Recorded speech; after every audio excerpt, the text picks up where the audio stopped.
네, 말씀은 출애굽기 5장 1절에서부터 끝절까지입니다. 다 다뤄야 되는데 근데 앞부분과 끝부분만 좀 다뤄보도록 하겠습니다. 앞부분 1절부터 4절까지 읽고요. 그리고 20절부터 23절까지 읽겠습니다. 한 절씩 교독합니다. 그 후에 모세와 아론이 바론에게 가서 이르되 이스라엘의 하나님 여호와께서 이렇게 말씀하시기를 내 백성을 보내라. 그러면 그들이 광야에서 내 앞에 절기를 지킬 것이니라 하셨나이다.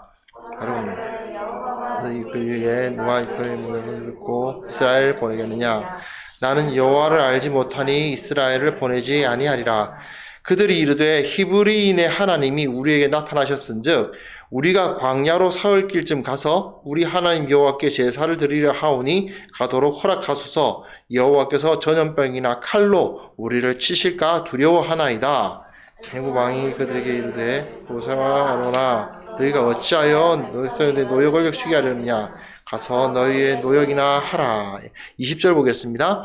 그들이 바로를 떠나 나올 때에 모세와 아론이 길에 서 있는 것을 보고 그들에게 이르되 우리를 바로의 눈과 그 신하의 눈에 미운 것이 되게 하고 그들의 손에 칼을 주어 우리를 죽이게 한도다. 여호와는 너희를 살피시고 판단하시기를 원한다. 모세가 여호와께 돌아와서 아뢰되 주여 어찌하여 이 백성이 학대를 당하게 하셨나이까? 어찌하여 나를 보내셨나이까? 내가 교회에 들어가서 주의 이름으로 말한 후로부터 그가 이 백성을 더 학대하며 주께서도 주의 백성을 구원하지 아니하시나이다. 아멘. 예. 우리가 세상 살아갈 때 가장 중요한 인식 중에 하나가 뭐냐 하면 내가 누군가입니다. 그런 노래도 있잖아요. 나 이런 사람이야. 그런 노래도 있잖아요. 내가 도대체 다른 사람들에게 어떤 존재로 여겨지느냐는 상당히 중요한 문제고 나의 삶의 모든 것을 준거를 형성한다고 그러죠. 나는 이러한 사람이고 이런 사람으로서 살아간다라는 입장을 갖는 것입니다. 그런데 보통 나는 이런 사람이다 라고 말했을 때에 뭘 제시하나요? 가만히 생각해 보십시오. 나는 다른 사람에게 나를 소개할 때 무엇을 제시합니까? 주로 직업입니다. 직업. 자신이 뭘 하는 사람이다라는 걸 하잖아요. 사실은 저도 이제 좀 그런 게 있는데 이제 5학년이 되다 보니까 그런 게 있는데 이제 어디에 가서 이 남자들이 가장 나이가 들어서 초라해질 때가 언제냐 하면은 이 명함을 내놓을 수 없을 때래요. 하다가 내가 이전에는 명함을 딱 내놓으면서 어디에서 뭐 하는 사람입니다 하고 이 제시를 하는데 이제는 다른 사람에게 명함을 내밀 수가 없는 사람이 되었을 때 굉장히 사람이 초라해진다고 합니다. 사실 어떻게 보면 말입니다. 다른 사람은 그 사람이 더 부러울 수도 있거든요. 왜냐? 예를 들어서 젊을 때 정말 열심히 일하고 나름대로 높은 지위까지 올라가셔가지고 많이 재산도 좀 축적을 하셨다고 합시다. 그런데 재산도 있고 나름대로 먹고 사는데 걱정이 없이 그냥 은퇴하신 분이면 은퇴했으니까 내놓을 명함은 당연히 없지요? 하지만 되게 부럽지 않습니까? 벌어놓고 다 벌어놨고, 애들은 다 시집장가 다 보내놨고, 나는 그냥 연금 받은 거 받으면서 편안하게 살고 있어. 라고 말하면 굉장히 편안할 것 같은데, 그런데 안 그렇대요. 그렇게 되면 내놓을 명함이 없다는 것이 굉장히 불편하다고 합니다. 예. 묘한 심리가 있죠. 인간들은 보통 자신이 뭘 하는 사람이다라는 걸 가지고 나의 그 가치를 측정하는 경향이 있고요. 그것은 사회마다 다 조금씩 다릅니다. 그 심한 수준이 어떤 나라는 굉장히 심하고 그러니까 그냥 그 사람이 뭘 하느냐에 의해서 100% 모든 것이 결정되는 경우도 있고 어떤 경우는 한 70%는 이 사람이 하는 일이 중요하고 한 30%는 그 외에 이 사람이 뭐 어느 집안 사람이냐라든지 남자냐 여자냐라든지 아니면 뭐 잘생겼냐 못생겼냐 키가 크냐 작으냐라든지 등등의 그런 것이 개입되는 나라도 있고 이 수준이 조금씩 다르지만 여하튼 이 사람이 무엇을 하느냐가 인간의 그 수준을 그 정체성을 이루는 그 퍼센티지라고 그러죠. 부분을 얼마만큼 차지하는가가 이게 차이가 나는데 사실은 그 부분이 굉장히 크죠. 그냥 이해하기 쉬우시라고 예를 들자면 일본 같은 나라는요. 일본 같은 나라는 그 사람이 무슨 일을 하느냐가 거의 99.9%인 나라입니다.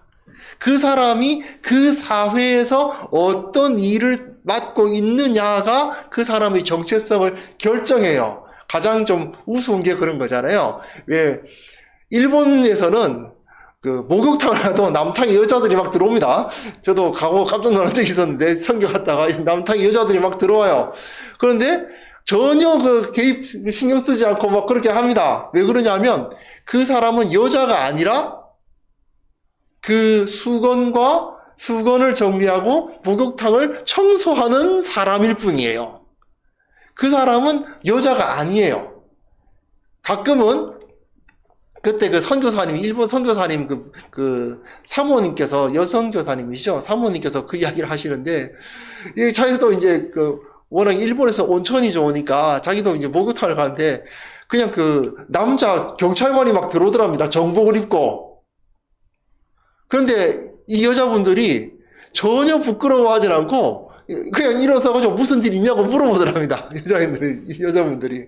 왜냐? 이 사람은 경찰이지 남자가 아니에요. 그 수준이 우리나라 같았으면 큰일 나죠. 그런데 우리나라 같은 경우는 그 사람의 정체성에 대해서 이 사람이 성별이라든지 또는 어떤 그 경제적 위치라든지 아니면 사회적 관계라든지 이런 것이 많이 포함이 되다 보니까 그런 것에 대해서 문제가 생기는데 여기서는 이 사람이 뭘 하는 사람이냐가 모든 것이기 때문에 별로 그렇게 중요하지 않은 겁니다. 그것과 같이 사람을 어떻게 생각하고 내가 누구냐라는 것을 하려고 했을 때 무엇이 이들을 규정하느냐 이것은 굉장히 중요한 문제입니다. 그런데 세상은 주로 어떤 것으로 사람을 규정하려고 할까요? 일반적인 삶, 처음에 말씀드린 바로 그겁니다. 우리가 무엇을 하느냐에 의해서 우리가 결정이 되는 것이죠. 자, 한번 생각해 보십시오. 우리가 4장 31절을 한번 보십시오. 4장 31절. 4장 31절 있는데요. 모세가 하나님으로부터 부름을 받고 그래서 호렙산 떨기나무에서 그 하나님을 만난 이후에 이제 보내심을 받았죠. 보내심을 받아서 이스라엘 백성들에게 갔습니다. 그리고 하나님의 말씀을 전했어요. 전하니까 백성들이 다 믿었습니다. 다 믿고 여호와께서 이스라엘 자손을 찾으시고 그들이 고난을 살피셨다 함을 듣고 머리 숙여 경배하였더라. 이 말은 이제 이 이스라엘 백성들이 자기 정체성을 찾아가기 시작하는 모습을 보여줍니다. 이들은 누구입니까? 이스라엘이에요. 하나님의 백성입니다. 하나님에 의해서 세움을 받고 하나님에 의해서 쓰임을 받는 하나님의 백성 이스라엘이라는 자기 정체성을 갖고 있습니다. 그런데 그 다음에 이제 5장 2절 한번 보시면요. 5장 2절에 우리가 읽었습니다만은 바로가 그들을 뭐라고 부릅니까? 이스라엘 백성들을 여호와 하나님을 가지고 이스라엘 백성들을 규정해 주지 않지요. 여호와가 누군데 이러지 않습니까? 여호와가 누구이기에 내가 그 목소리를 듣겠냐? 나는 여호와 몰라. 이스라엘 백성들은 한번 생각해 보십시오. 바로는 이스라엘 백성들을 알고 있어요. 그렇죠? 나는 당신을 알고 있고 당신이 어떤 사람인지를 알고 있다라고 했을 때 그 사람의 정체성을 가지고 알아야지 그 사람이 누군지를 알 거 아닙니까? 그냥 지나가는 사람 1, 지나가는 사람 2가 아니라 이 사람과 나는 서로 관계성을 갖고 있다라고 한다면 이 사람의 정체성에 대해서 이해를 하고 있어야 되잖아요. 그런데 이스라엘 백성의 정체성은 무엇입니까? 여호와 하나님의 백성입니다. 하나님의 백성, 그것이 바로 이스라엘이죠. 그런데 바로는 자기가 이스라엘을 보고 있으면서도 나는 여호와 몰라 라고 말하고 있습니다. 이게 무슨 소리일까요? 나는 너희들을 여호와 하나님의 백성이라고 인정 못한다 그 말이죠. 너희들은 누구냐? 예, 4절에 보시면 뭐라고 되어 있습니까? 애굽 왕이 그들에게 이르되 모세와 아론아 너희가 어찌하여 백성의 노역을 쉬게 하려느냐? 가서 노역이나 해라. 너희들은 노예다. 너희들은 일하는 것으로 너희들의 정체성은 만들어진다. 이렇게 규정하고 있는 것입니다. 사실 이 규정은요, 지금 우리가 현실을 살아가고 있는 이 21세기에도 굉장히 잘 맞아떨어지고 있죠. 좀 전에 말씀드린 것처럼 나이가 들어서 은퇴를 했는데 내가 뭐 하는 사람이다라는 그 명함을 내밀지 못함으로 인해서 나의 정체성이 무너지고 다른 사람들이 나를 쓸모없는 존재, 별로 중요하지 않은 존재 정도로 바라보지 않을까라는 생각을 갖게 되는 그런 모든 것이 결국 이 사회가 지금 그렇게 만들어져 가고 있다는 것을 보여주고 있습니다. 물론 좋은 일이 아니지만 청년들도 마찬가지 아닙니까? 청년들이 요즘 취업이 안 된다, 직장을 가지지 못한다 라고 이야기를 하는데 엄밀히 말해서 그들에게 직장이 아예 없는 건 아닙니다. 사실상 직장이 전혀 없는 건 아니죠. 문제는 안 좋은 직장이 너무 많고 소위 말하는 제대로 된 직장이 너무 없기 때문에 힘든 것은 사실인데, 그런데 왜 청년들이 지금 당장 경제적인 어려움을 겪더라도 안 좋은 직장은 안 가려고 할까요? 간단합니다. 그 직장이 그가 무엇을 하느냐에 의해서 그의 정체성이 규정되어 버리기 때문 아닙니까? 내가 뭘 하느냐에 의해서, 내가 무슨 일을 하느냐에 의해서 나의 존재가 규정되어 버립니다. 그랬을 때에 이제 사실은 그것이 모든 것이 되어버리죠. 물론 우리나라는 그래도 좀 일본같이 그 직업에 의해서 모든 것이 규정되어 버리는 나라는 아니지만 그래도 굳이 퍼센테이지를 나누기는 쉽지 않습니다만은 한 7, 80%는 차지하지 않을까요? 우리나라? 분위기 따른 제 느낌은 그렇습니다. 한 우리나라에서 이 사람이 어떤 사람이다라는 것을 인식함에 있어서 한 70%에서 80% 정도는 이 사람은 뭐 하는 사람이야 라고 인식을 하지, 이 사람은 좋은 사람이야, 그 사람은 성인 같은 사람이야, 그 사람은 정말 인품이 뛰어난 사람이야, 그렇게 잘 이야기 안 하잖아요. 그렇죠? 이 사람은 뭐 하신 분이고 어느 기업에서 뭘 하셨고 어느 기업에서 임원까지 지내셨고 이런 이야기들을 하는 것이 이 사람을 설명하는 가장 좋은 툴이라고 생각을 합니다. 하지만 여기서 우리는 조금 사람을 바라볼 때 다르게 바라봐야 한다는 것을 성경을 통해서 배울 수가 있습니다. 물론 하나님도 그가 무엇을 하느냐에 의해서 그의 정체성이 어느 정도 영향을 받는다는 것을 부인하지는 않으셨고, 그리고 우리의 직업이, 우리가 하는 일이 내 정체성의 일부가 된다는 것은 부인할 수 없고 절대로 이제 제거할 수 없는 사실인 것은 틀림이 없습니다. 하지만 그러나 내 삶에 있어서, 적어도 내가 나를 바라봄에 있어서 나의 정체성을 이루는 가장 중요한 것, 내 정체성의 60%, 70%를 이루는 가장 중요한 것은 과연 무엇인가? 우리가 어떤 사람을 바라볼 때 그 사람은 어떤 사람이다라고 평가할 때 그의 정체성은 과연 무엇인가? 우리는 이것을 한번 점검을 해 보아야만 합니다. 이 사람은 진정 예수 그리스도의 제자다. 이 사람은 진정 주님을 닮아가기 위해서 최선을 다하는 사람이다. 이 사람은 헌신된 사람이다. 이렇게 이야기하고 있느냐는 것입니다. 요즘 우리가 사도행전 살펴보고 있지 않습니까? 사도행전에서 가만히 한번 생각해 보십시오. 사람을 무엇으로 소개하고 있던가요? 누가가 사람을 주로 뭐로 소개하고 있는지 가만히 생각을 해 보십시오. 누가는 계속 그 사람들의 이름을 많이 제시하고요. 그리고 바나바에 대해서 이야기할 때 바나바 원래 직업이 뭐였죠? 기억 안 나시죠? 예, 안 기록되어 있습니다. 바울이 원래 직업이 뭐였죠? 예, 나중에 나와요. 이 사람 원래 천 짜던 사람이라는 것이 나오긴 나옵니다. 근데 그게 그 사람이 천을 짜던 사람이라는 것이 그렇게 중요한 사실이었을까요? 그렇죠. 그가 선을 짜던 사람이었다는 것은 물론 그의 정체성에 어느 정도 포션을 이루고 있는 것은 사실입니다. 그것이 이루어지면 안 된다고 말씀드리는 것이 아니에요. 그러나 그것으로 그 사람이 판단되지는 않는다는 것입니다. 이건 우리들에게 굉장히 중요한 이 세상과 우리 자신을 구분시키는 툴이라고 할 수 있습니다. 분명히 하나님의 백성은 하나님께 경배하고 우리는 하나님의 백성이야.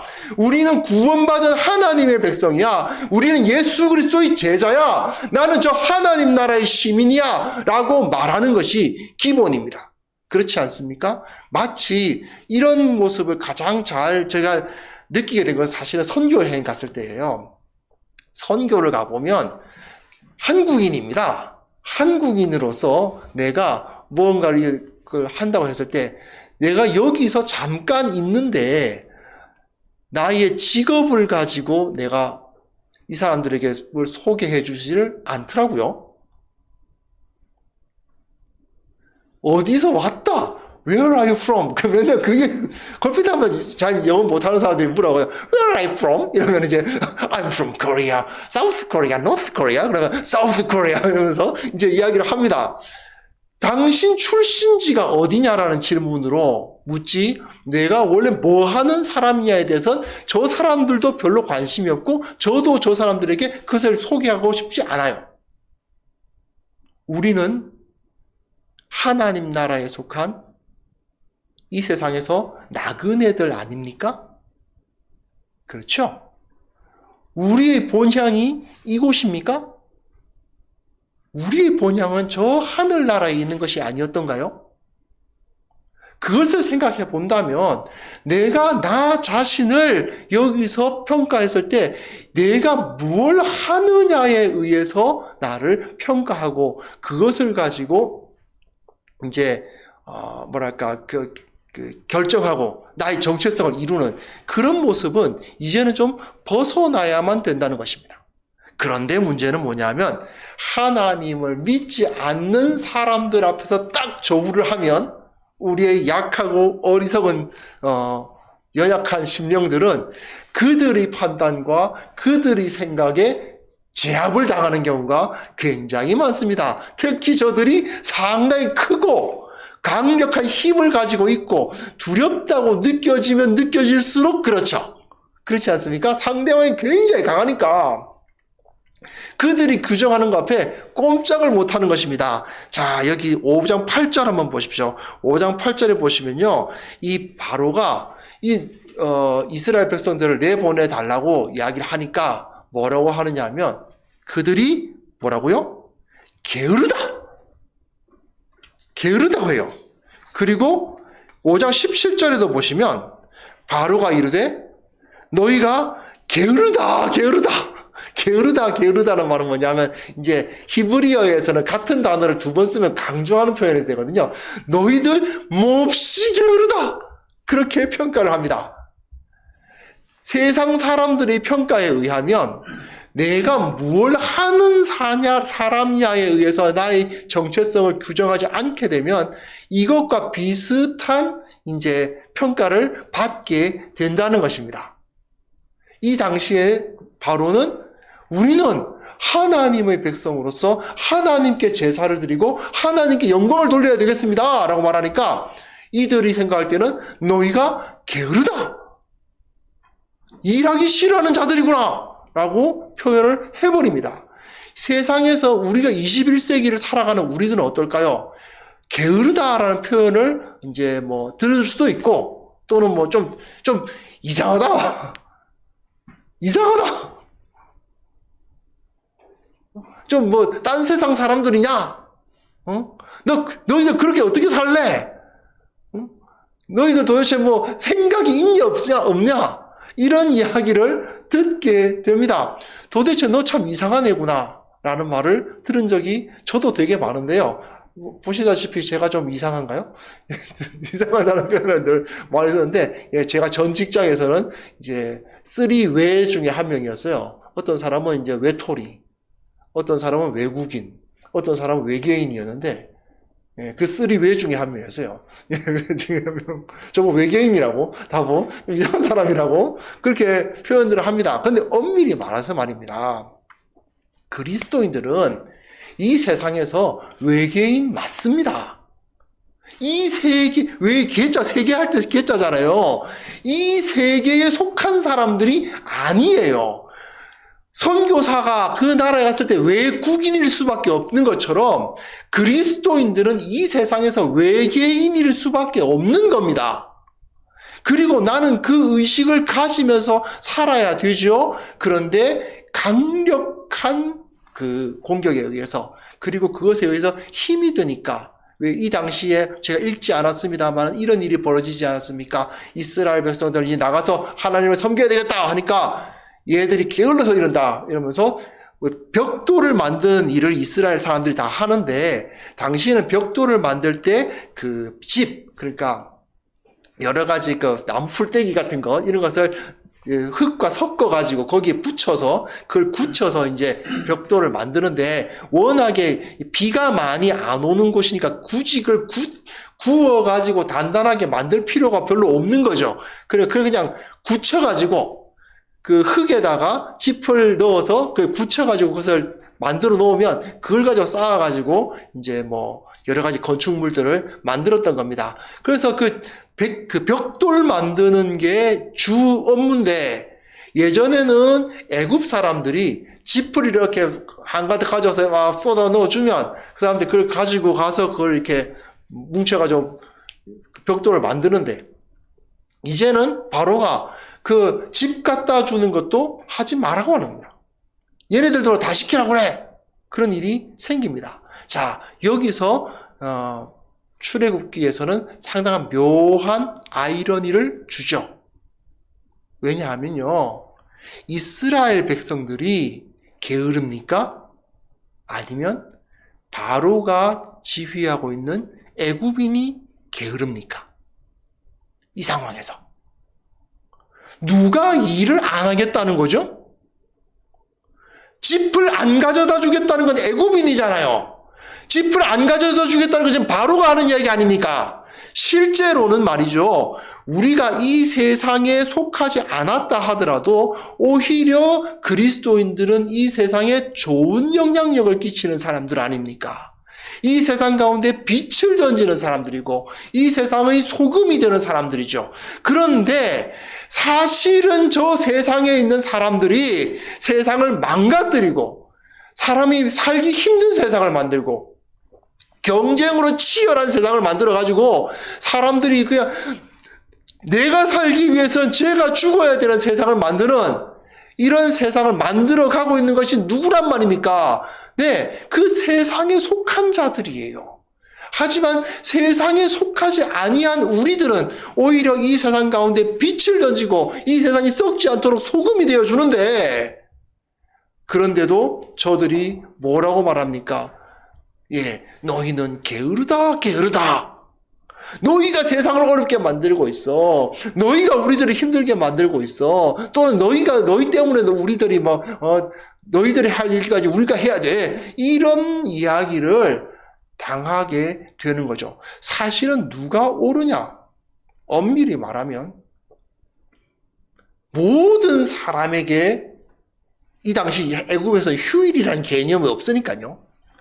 모든 사람에게 휴식이 주어져야 된다는 것을 선언하고 모든 사람에게 적어도 7일 중 하루는 안식일을 지켜야 된다고 주장하는 이스라엘 사람들이 이스라엘 사람들만 좋은 게 아니라 이스라엘 사람들 외에도 모든 애굽에 있는 모든 세상에 있는 사람들에게 좋은 진리를 가르치고 있는 거 아닙니까?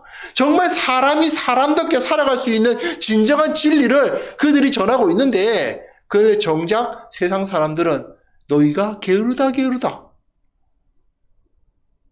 이런 말을 하면서 진리를 말하는 사람들을 공격하고 비웃고 따돌리는 일들을 당하게 된다는 것입니다. 자, 문제는 이것입니다. 이런 일을 당하는데 이스라엘 백성들이 그 앞에서 그 심지를 견고하게 하고 바로가 우리를 뭐라고 부르든 우리는 하나님의 백성이야. 우리는 하나님의 백성으로서 절대로 흔들리지 않겠어. 그러면 좋은데 그게 아니고 오늘 읽은 본문에 보니까 어떻게 됩니까? 이 게으르다 소리를 들으니까 어떻게 돼요? 이제 이렇게 하죠. 그들이 바로를 떠나 나올 때 모세와 아론이 곁에 서 있는 것을 보고 뭐라고 말하냐면 너희가 우리를 바로의 눈과 그 신하의 눈에 미운 것이 되게 했다 이렇게 말해요. 너희가 우리를 바로의 눈과 그 신하의 눈에 미운 것이 되게 했다. 기준이 무엇입니까? 하나님입니까? 아니죠. 바로와 신하의 눈에 나의 기준이 이제 하나님께 있어야 되는데 이 세상에 속하지 않는데 그런데도 불구하고 이 사람들이 지금 기준을 어디에 두고 있는가요? 바로가 우리를 뭐라고 보느냐? 바로의 신하들이 우리를 뭐라고 보느냐? 그것에다 기준을 두기 시작하는 것입니다. 이게 좀 그런데 참 사람들이요 조금만 생각을 해보시면 금방 압니다. 제가 방글라데시 선교를 3번 가봤었는데요. 방글라데시 가면 그 여성들의 그 미적 기준이 우리나라하고 그 동네하고 완전 다릅니다. 우리나라 사람들이 보기에는 그냥 둥글둥글한 복스러운 얼굴이 그쪽에서 최고의 미인이거든요. 얼굴이 일단 희고 선이 둥글기만 하면 정말 미인입니다. 그러니까 우리 자매들 중에 한 자매가 그런 자매가 있었어요. 이 사람들이 막 따라다니죠. 그 자매가 길을 지나다니면 전부 다 쫙 이렇게 그 눈이 쫙 따라가요. 얼마나 사람들이 놀래가지고 막 완전 최고의 미인인 거예요. 그리고 지금 그냥 그러니까 다들 우와 방글라데시 미인 그러면서 다들 막 축켜 세워주는데 정작 그 자매는 별로 기분이 좋지 않았습니다. 왜 그럴까요? 그렇죠. 방글라데시 미인이니까 나는 한국인인데 나는 한국인 미인이고 싶은데 한국에 돌아가서 한국에서 미인 소리 듣고 싶지 방글라데시 미인 소리 듣고 싶지 않잖아요. 아닌가요? 제가 자매님들 그 심리를 잘은 모르기 때문에 제가 결혼한 지 거의 20년 가까워지지만 제 아내를 잘 몰라요. 그래서 이제 그런 일이 벌어지는데 그런 일이 벌어지지 않습니까? 실제로 우리는 솔직히 말하면 아무리 바깥에서 무슨 미인으로 칭함을 받고 해봤자 무슨 소용이 있습니까? 또요, 내가 이제 가다가 나는 어디 갔는데 예를 들어서 다른 나라에 갔는데 이상해 보이는 사람이다. 나는 이상해 보이는 사람이라고 이게 눈총을 받지만 우리나라에서는 꽤 잘 나간다. 그러면은 바깥의 사람들이 나를 이상하게 보더라. 뭐가 그렇게 큰 문제겠어요? 어차피 조금 있으면 우리 집에 갈 건데. 아무 문제가 없죠. 예. 그런데 이 이스라엘 사람들은 이제 하나님을 만난 지도 얼마 되지 않았고 모세로부터 전해진 말씀을 들은 지도 얼마 되지 않아서 그만 바로의 눈과 그 신하의 눈에 우리를 미운 것이 되게 해서 우리를 죽이게 한다. 이렇게 말하며 모세 앞에 탄식하면서 원망하고 있습니다. 그런데요, 모세도 한번 보십시오. 22절, 23절 보시면요, 이렇게 표현했습니다. 여호와께 돌아옵니다. 모세가 돌아와서 어찌하여 이 백성이 학대를 당하게 하십니까? 그리고 나를 보내셨다, 주의 이름으로 말했다, 이런 표현이 나와 있죠. 나를 보내셔서 주님의 이름으로 말하게 하심으로써 어찌하여 이들이 학대를 당하게 하십니까? 라는 말을 해요. 예, 모세도 뭐 큰 차이가 없습니다. 모세도 그 앞에서 하나님을 온전히 믿지는 못합니다. 그러나 모세와 나머지 이스라엘 백성의 차이는 하나가 있죠. 여호와께 돌아와서 그 앞에 부르짖고 있지 않습니까? 그랬을 때에 어찌하여 이들이 학대를 당하게 하십니까? 라고 기도하지만 모세가 온전히 그 세상적 가치관으로부터 완전히 벗어나지는 못했지만 하나님을 의뢰하고 있는 것은 분명한 사실입니다. 하나님을 붙들고 하나님께 기도하고 있습니다. 제가 오늘 사실은 조금 이 정체성 뭐 이런 이야기 하면 좀 어려울 수도 있겠다 싶어서 조금 주저하기도 했지만, 우리가 이 세상을 어떤 마음으로 살아가느냐는 이 세상에서 우리가 어떤 태도를 가질 것이고 우리의 마음이, 우리의 심령이 어떻게 될 것인가를 결정하는 것이기 때문에 우리가 꼭 이 문제를 다루었으면 좋겠다는 생각이 들었습니다. 여러분, 우리는 세상에 속한 사람들이 아니었습니다. 그 사실을 우리가 철저히 기억해야만 합니다. 만약에 우리가 이것을 잊어버리게 되면, 만약에 우리가 이 세상에서 얼마나 잘 나가느냐에 의해서, 내가 이 세상에서 어떤 일을 하고 있느냐에 의해서 나를 결정하는 것이 과반수가 넘어가게 되면, 그죠? 그것이 나의 어떤 종속 변수가 아니고, 뭐랄까, 나는 이건데, 하나님의 백성인데 하나님의 백성으로서 교회를 섬기고 하나님 나라의 일을 하면서 그러다 보니까 이제 내 생계를 위해서는 이제 천을 짜고 있어. 이게 바울이거든요.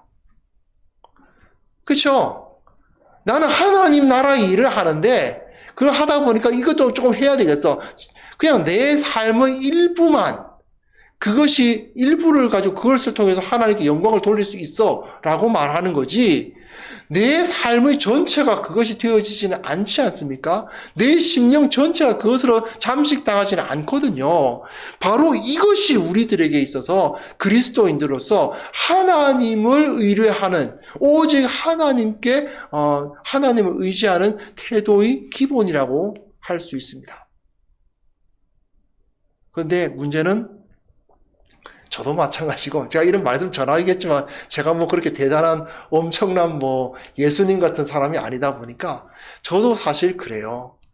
세상에서 이런 사건들이 막 나타나기 시작하면, 야, 우리 젊은이들은 취업이 안 된다는데, 집값이 엄청나게 오르고 있다는데, 누구는 주식으로 돈 많이 벌었다던데, 누구는 이거 하면서 이거 한다던데, 소식들이 막 들려오기 시작하면요, 저도 불안해지는 건 사실입니다. 야, 이거 노후 준비 해놔야 된다는데, 노후 준비 안 되면 이거 나 나중에 7, 80대에서 밖에서 이게 폐지 죽고 있는 거 아니야? 이런 생각을 이제 하게 됩니다. 인간의 연약함이 그런 거예요. 하지만 기본적으로 말입니다. 내가 무엇을 어떤 모습으로 살아가든지 나는 이런 사람이다 라고 말할 수 있다면 그 앞에서 나는 무너지지 않을 수 있다는 것을 우리는 확인해야 됩니다. 우리는 하나님의 백성입니다. 세상 앞에 섰을 때 어차피 난 너희들에게 소속된 사람이 아니야. 바로의 눈앞에 섰을 때 내가 너한테 잘 보일 필요는 없어. 이 세상 사람들 앞에 섰을 때 내가 내 영혼을 저 영원한 불구덩이에 넣을 수 있는 그 하나님을 두려워하고 그분의 기준에 의해서 내가 살아가는 거지, 내가 네 기준에 맞추기 위해서 살아야 하는 건 아니잖아? 라고 말할 수 있는 당당함. 세상 사람들아, 너희들의 눈에 내가 굳이 맞춰줘야 되겠어? 나는 이 세상 사람들이 아닌데? 예, 그렇지 않습니까? 솔직히 말해서 우리 같은 이런 약간 제가 이런 말을 하는 것은 옳다는 게 아니고요. 제 이 말은 아니고 제가 지금 이런 태도를 가져도 된다는 뜻은 아닌데 솔직히 그렇지 않습니까? 대한민국 같은 선진국 사는 사람들이 저 방글라데시 같은 후진국 가면 으쓱하잖아요. 걔네들이 괜히 뭐 나를 뭐라고 보든지 내가 걔네들 눈에 맞춰줘야 돼요? 아니죠. 근데 이제 다른 나라 가셨을 때 그런 태도 가지시면 안 됩니다. 어쨌든 그렇다는 거예요. 그와 마찬가지로 우리가 이 세상에서 세상 사람들의 눈에, 세상 사람들의 기준에 왜 굳이 맞춰야 됩니까? 우리는 하나님 나라의 백성이고 여호와 하나님의 백성이고 예수 그리스도의 제자인데 말입니다.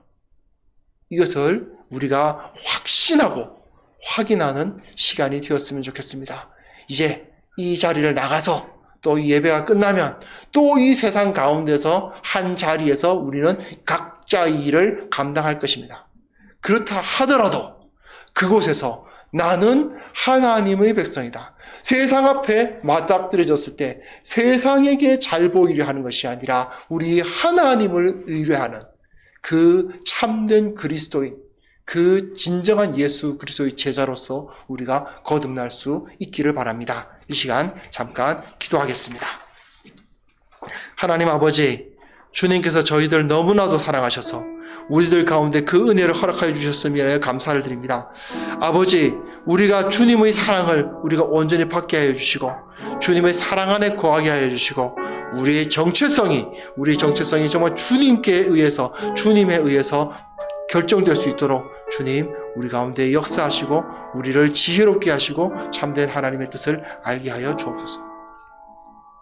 하나님 아버지 감사합니다. 주님께서 저희들 마음을 붙들어 주셔서 우리가 세상의 눈에 나를 맞추려 하지 아니하고 오직 주님의 눈에, 주님의 기준에, 주님의 마음에 나를 맞추려 하는 자들로 살아갈 수 있도록 우리를 강하게 하시고 우리 심지를 붙들어 주옵소서. 예수님의 이름으로 기도합니다. 아멘.